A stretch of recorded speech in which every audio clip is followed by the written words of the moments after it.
Բարև Շանթ Գյումրիի եթերում լրատվության ժամը, այսօր հոկտեմբերի 17-ն է, օրն ուրբաթ։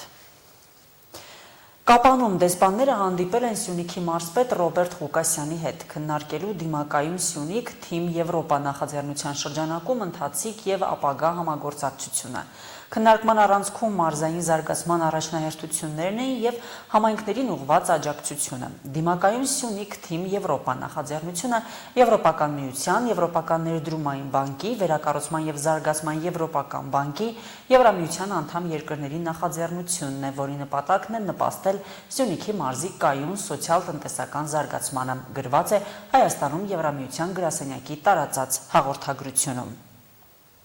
2020 թվականի 44-օրյա պատերազմի եւ դրանից հետո 2023 թվականի բռնի տեղահանության օրերին 1000-ից ավելի ընտանիքներ տեղափոխվեցին Շիրակի մարզ։ Այդ ընտանիքներից շատերի համար Գյումրին ու մարզի գյուղական համայնքները դարձան ժամանակավոր բնակության վայրեր, բայց մի մասը որոշեց մնալ ու հաստատվել Շիրակի մարզում։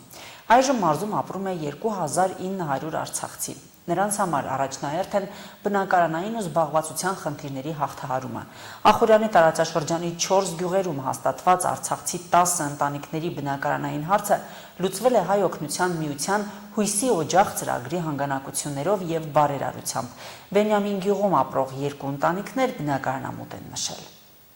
Այսօր եկնային Օրնվեց այն տունն ու շեմը, որը 2020 թվականի 44-օրյա պատերազմի օրերին դարձել է ժամանակավոր ապաստան Արցախի Մարտունու շրջանի Հերհեր գյուղից Շիրակի մարզի Բենյամին գյուղ տեղափոխված Համբարձումյանների ընտանիքի համար։ 2023 թվականին Արցախը կորցնելուց հետո այլևս վերադարձի հույսն էլ կորավ, ու ժամանակավոր բնակության համար հատկացված տունն արդեն հիմնական ապրելու տարածք է։ Բենյամին գյուղի առաջին փողոցի տուն 7-րդը Համբարձումյաններինն է, սեփականության վկայականով։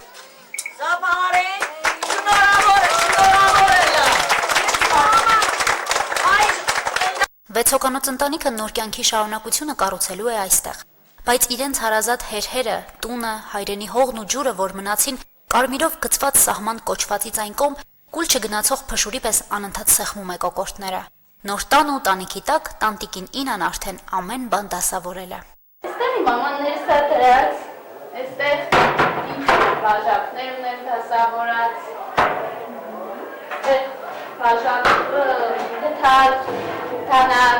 Արցախիստանը այսպես սիրուն մեծ խոհանոց չեմ ունեցել։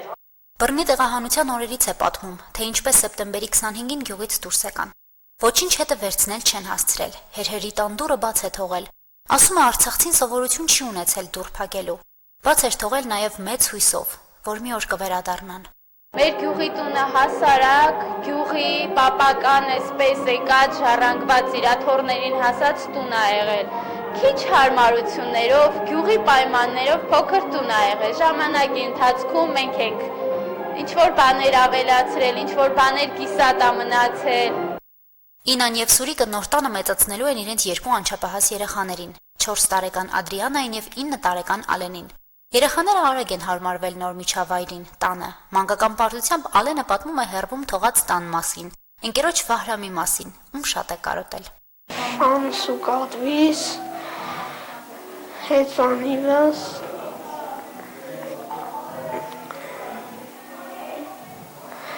ինձ մի հատազենքից հայտից սարկած զենք ունեի, ընկերս էր նավիրել։ Մետիկ եմ մոռացել, ինքը ասավ չնեղվես, մի անգամ կգնանք Արցախ իրար հետ, կգնանք ֆուտբոլի դաշտ, կխաղանք։ Հայ օգնության միության եւ Կանադայի հայ համայնքի հանգանակությամբ է վերանորոգվել տունը։ Նրանց հարևանությամբ Արցախցի մյուս Համբարձումյանների տունն է, հորեղբոր ընտանիքն է, տեղահանված Մարտունու շրջանի Կարմիր շուկա գյուղից։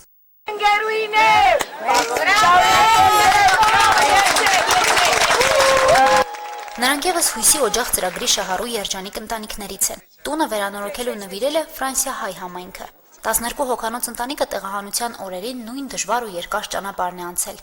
2 տարի լրացել է, ինչ Բենյամինում են ապրում։ Տնտեսություն էլ ունեն, աշխատանք էլ։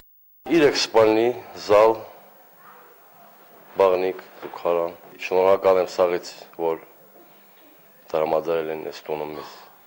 Հույսի օջախ ծրագրի շահառու են դիտարկվել այն ընտանիքները, որոնք բազմանդամ են եւ Արցախի գյուղական բնակավայրերից են եկել եւ գյուղական միջավայրում հարմարվելու դժվարություններ չունեն։ Ծրագրի հեղինակների համար սա նաեւ կարեւոր ռազմավարական քայլ է։ Ձևում այս փորձ էր եւ հաջող փորձ եղավ եւ հիմա շարունակենք գուզենք որբեսի մեր հողը գարչած մնա ամուր մնա եւ իրենք գարչած մնան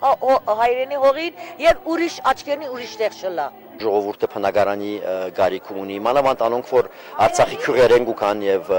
իրենց համար հողագործությունը եւ այլ քյուղատնտեսական աշխատանքները կարեւոր են անոնց օժանդակելու համար այս ծրագիրի մասին մտածեցինք եւ ոտքի կանգնեցինք այս ծրագիրը Բենյամին գյուղից բացի արցախցի ընտանիքներ են ապրում Ախուրյանի տարածաշրջանի Ախուրիկ, Հացիկ եւ Պասեն գյուղերում։ Հայօգնության միության եւ Սփյուռքի հանգանակություններով եւս 8 արցախցի ընտանիքների հատկացվել են բնակարաններ սեփականության իրավունքով։ Հասմիկ Թումասյան, Արարատ Ծատուրյան, Հորիզոն։ Հայաստանի ֆիզիկական կուլտուրայի և սպորտի պետական ինստիտուտը 80 տարեկան է։ Հոբելյանական միջոցառմանը ներկա է գտնվել վարչապետ Փաշինյանը։ Խոսել է բուհի ռազմավարական նշանակության մասին, ինչպես սպորտի բնագավառում, այնպես էլ առողջապահության ոլորտում։ Վարչապետի խոսքով ֆիզիկական կուլտուրայի և սպորտի պետական ինստիտուտը մի հաստատություն է, որի վերաբերյալ Հայաստանի Հանրապետությունում շատ էմոցիաներ կան, քանի որ այդ ինստիտուտի գործունեության հետ են կապված Հայաստանի սպորտային այն փառապանծ հաջողությունները, որոնցով բոլորը շարունակաբար հպարտանում են։ Ըստ Նիկոլ Փաշինյանի, շատ կարևոր է նաև արձանագրելը, թե ինչ պետք է անել այդ ժառանգության հետ։ Ես ուզում եմ, որպեսզի մենք զգուշանանք այդ ժառանգությունը մսխելու վտանգից եւ ռիսկերից, որովհետեւ կարծում եմ այդ ժառանգության նկատմամբ մեր մեծագույն տուրքը կլինի այն, որ մենք, ինչպես նոր կտակարանում է ասվում, ոչ թե մեզ ի պահ հանձնված այդ հաջողությունը մսխենք կամ առնվազն այդ հաջողությանը նոր բան չավելացնենք, այլ այդ հաջողության ավանդույթ օգտագործելով նորանոր փառքի էջեր բացենք, մինչև այս պահը մեր ունեցած սպորտային փառապանծ էջերի։ Վարչապետը ֆիզիկական կուլտուրայի և սպորտի ոլորտում էլ հաջողության հասնելու համար կրթության դերն է կարևորում։ Նրա գնահատմամբ, եթե կրթության ոլորտում չունենանք լուրջ հաջողություններ, մրցահարթակներում չենք կարող ունենալ ավելին, քան այսօր ունենք։ Տեսեք, մենք այսօր 300 դպրոց 500 մանկապարտեզ ծրագրին զուգահեռ սկսում ենք մարզերում մարզական կենտրոնների պետություն մասնավոր մի ծրագիր, որ մեզ համար ռազմավարական է երկու ուղղությամբ։ Իհարկե մենք շատ ենք ուզում եւ ռազմավարություն ունենք սպորտի բնագավառում ունենալ շատ մեծ հաջողություններ։ Մինչեւ 2050 թվականը մեր ռազմավարության մեջ ընդգծված է, որ մենք պետք է առնվազն 25 օլիմպիական ոսկի մեդալ ունենանք եւ այլն եւ այդպիսի մարզական ամբիցիաներ են արձանագրված մեր ռազմավարություններում, բայց ինչա պետք դրա համար։ Դրա համար անհրաժեշտ է, որ հնարավորինս շատ երեխաներ եւ երիտասարդներ զբաղվեն սպորտով։ Իսկ որպեսզի ավելի շատ երեխաներ եւ երիտասարդներ զբաղվեն սպորտով, Նիկոլ Փաշինյանը անհրաժեշտ է համարում հնարավորինս շատ մարզական գրավիչ ենթակառուցվածքների առկայությունը։ Վարչապետը նկատում է, այսօր բոլոր դպրոցներում առանձնահատուկ ուշադրություն են դարձնում ոչ միայն ֆիզկուլտուրայի դահլիճներին, այլև բացօթյա մարզական ենթակառուցվածքներին։ Այդ մարզական կենտրոնները իրենց նպատակին չեն ծառայի, եթե ֆիզիկական կուլտուրայի եւ սպորտի ինստիտուտից դուրս չգանեն մասնագետները, ովքեր այդ մարզական կենտրոնների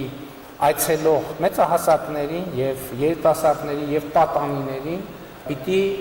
այդ ուսումնական ծառայությունները մատուցեն։ Ըստ այդմ, ըստ Նիկոլ Փաշինյանի, ֆիզիկական կուլտուրայի և սպորտի ինստիտուտը ռազմավարական նշանակություն ունի ինչպես սպորտի, այնպես էլ առողջապահության ոլորտում։ Վարչապետը կարծում է, առողջապահության ոլորտում մեծ խնդիրներ կան, այդ թվում այն պատճառով, որ քաղաքացիներին բավարար չափով չի խրախուսվում առողջ ապրելակերպը, սպորտով զբաղվելը, ինչն էլ ըստ նրա իր հերթին կապված է ենթակառուցվածքի բացակայության հետ։ Եկել եմ ձեզ ասելու, որ կառավարությունը այդ ենթակառուցվածքները ստեղծելու է։ Եվ մենք ակնկալում ենք, որ այդ ենթակառուցվածքները ունենան մասնագետներ, որովհետև այդ ենթակառուցվածքները առանց պատշաճ մասնագետների չեն տալու այն արդյունքը,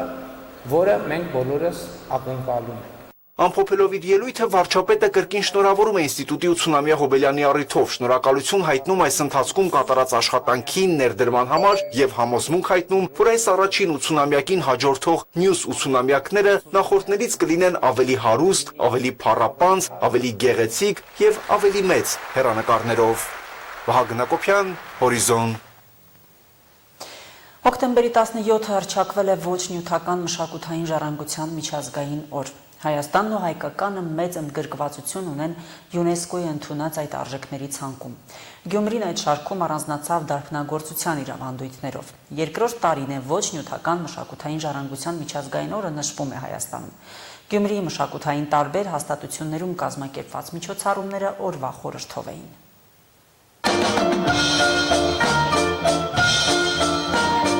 Սկսնակ աշխարհ գործենողին ամենահեշտից սկսես, որ հասկնա ուրից սկսե, ուրից երջասն է թուղցեն սկել, որ գզիտ չար մենը սկսես։ Դա պայն կանդակ եմ գը խաչ, իրա ուզորներով խաչ կանդակ եմ էլի։ Դե փոքրուց ես կանդակը սիրել եմ էլի ես։ Փոխեցի դառնամ կանդակագործ քարի։ Ստեղծում ենք սիրուն խաչքարեր, ավանդույթները չենք կորցնում։ Ինչքան կնանք պահենք խաչքարերս հնությունները, որ դարերից եկած է։ Աշխատենք մեր երիտասարդներին սորվեցնենք, որ չկորի մեր արվեստը։ Դե լավ է, մենք էլ հետաքրքրվում ենք, որ հիմա էլ ջահելները սաղ խաչքարագործությամբ հետաքրքրվում են էլի։ Ամեն մարդ չի կրային էլի այս գործը, լավ սորվին, կրանան էլի ամեն ինչը, ամեն մետ հետալը նուրբ, փորագրին։ Խաչքարը առաջինը փորագրել է մեր Սուրբ Գրիգոր Լուսավորիչը խոր վիրաբում։ Մեր բոլոր վարպետները օգտվել են ծաղկած խաչքարից, որը նշանակում է ծաղկած խաչքար։ Քրիստոսը վրեն փորագրված չէ։ Մեզի զենք տվեց, որպեսզի մենք չարին հաղթենք Սուրբ խաչի զորությամբ։ Հին Ալեկպոլում 100-ից ավել արհեստավորական համքարություններ կային, որոնցից ամենամեծը խաչքարագործ վարպետների արհեստավորական համքարությունն էր։ Այսօր խաչքարագործությունը այդ արհեստավորական համքարությունների այն քիչ ճյուղերից է, որը կենսունակությունը պահպանել է եւ գուցե ամենամեծ համայնքը չէ արհեստավորության մեջ, բայց ամեն դեպքում պակասնել չկա եւ Գյումրին շարունակում է ոչ միայն վարպետներ ունենալ, այլև Գյումրիում ծնված խաչքարերը աշխարհի ամենատարբեր անկյուններ ուղարկել։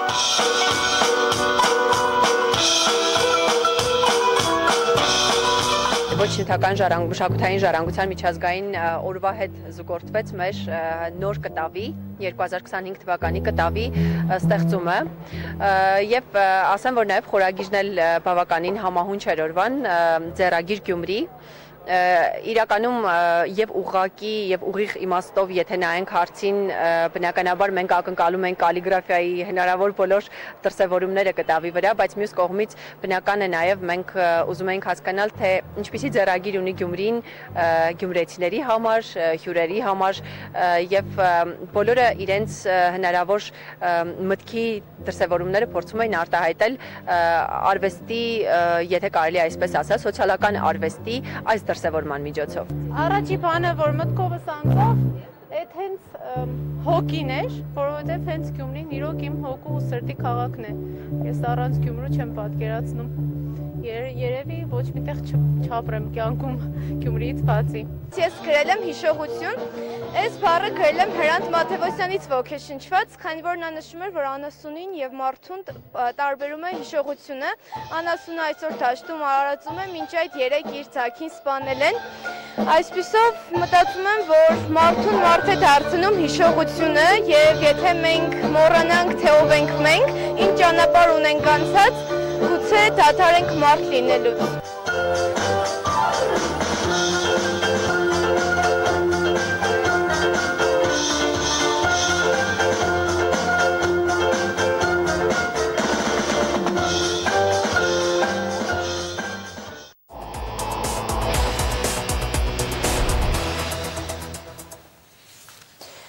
Դոնալդ Թրամփը շատ արդյունավետ է որակում Վլադիմիր Պուտինի հետ հեռախոսազրույցը։ ԱՄՆ նախագահը ասել էր, որ հաջորդ շաբաթ կկայանա իրենց բարձր մակարդակի խորհրդականների հանդիպումը։ Միացյալ Նահանգների նախնական հանդիպումները կվարի պետքարտուղար Մարկո Ռուբիոն։ Հանդիպման վայրը դեռ պետք է որոշվի։ Թրամփը նաև ասել է, որ նախագահ Պուտինի հետ կհանդիպեն համաձայնեցված վայրում Բուդապեշտում, որպեսզի տեսնեն, թե արդյոք կարող են ավարտել Ռուսաստանի և Ուկրաինայի միջև պատերազմը։ Վաղը նաև նախատեսված է Ուկրաինայի նախագահ Զելենսկիի հանդիպումը Օվալաձև սենյակում։ Թրամփի ազգային անվտանգության նախկին նախագահ Ջոն Բոլթոնին մեղադրանք է առաջադրվել։ Նա մեղադրվում է Միացյալ Նահանգների ազգային պաշտպանության վերաբերյալ գաղտնի տեղեկատվություն անօրինական կերպով փոխանցելու մեջ, օգտագործելով իր անձնական էլեկտրոնային փոստը և այլ հաղորդագրությունների հավելվածները։ Այս փաստաթղթերը բացահայտել են հետախուզական տվյալներ ապագա հարձակումների, օտարերկրյա հակառակորդների և արտաքին քաղաքականության հարաբերությունների վերաբերյալ, նշվում է դատական փաստաթղթերում։ Եթե Բոլթոնը մեղավոր ճանաչվի, նրան կարող է սպառնալ մինչև 10 տարվա ազատազրկում յուրաքանչյուր մեղադրանքի համար։ Ակնկալվում է, որ նա ուրբաթ կհանձնվի իշխանություններին։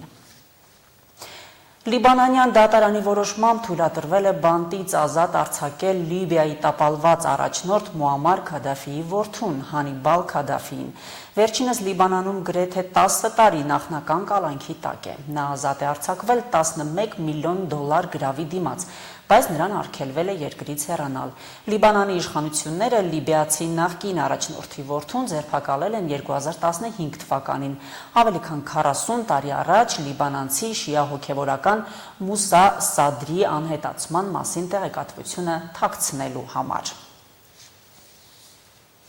Այժմին այսքանը, իսկ ես նշեմ, որ այսօր ժամը 18:30-ին Շանթ Գյումրիի եթերում կլինի տեսանկյուն հաղորդաշարը, տեսանկյան հյուրն է Գյումրիի ավականու Մայր Հայաստան խմբակցության ղեկավար Կարեն Սիմոնյանը։